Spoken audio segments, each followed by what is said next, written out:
So a lot of people have been messaging me asking me what I think about Spellbreaker and how it's going to affect World v World. So instead of answering them all individually, I thought I'd just make this video instead.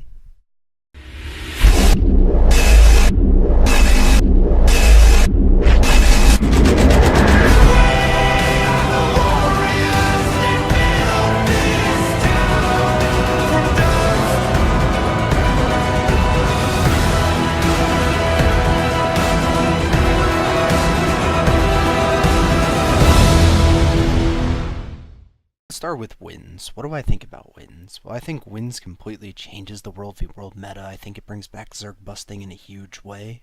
Wins allows you to stop a blob from pushing and actually kill their melee.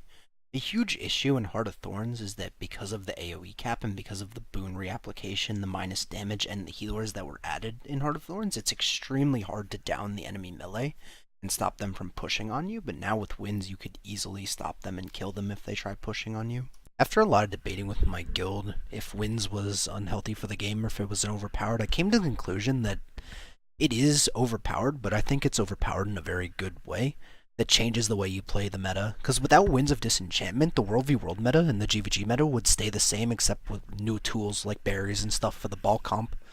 And I think with the new expansion, you really need to change the meta to keep it fresh, so I very much hope they do not nerf this skill, or at least if they nerf it in like a reasonable way, like a higher cooldown maybe, or maybe a couple seconds less duration, but still allow Zerg busting to be a thing and still change the World v World and GVG meta. It remains to be seen if it's going to be Pirate Ship, or I think it's mostly going to be a push-pull meta where you push in when you have wins, bait out their wins, dodge back, push in later, stuff like that. But pirate shipping might also be a thing, and not a lot of people like pirate shipping. We'll have to see how it plays out, but I hope they actually let it play out before they touch anything. Also, I forgot to mention that wins rewards group play quite a bit, so if you were to drop a wins with lines and a bunch of CCs and Condi damage, power damage, you can generate quite a bit of downs, but wins by itself really does nothing, so unorganized pug blobs aren't going to be able to use wins to its full effect because they won't have voice comms, they won't be able to communicate when they're dropping their wins, no one's going to know when they're dropping it. Another thing is you have to be in melee range for wins, which will stop a lot of bad warriors who will die when they try to go in solo and drop wins on the enemy stack.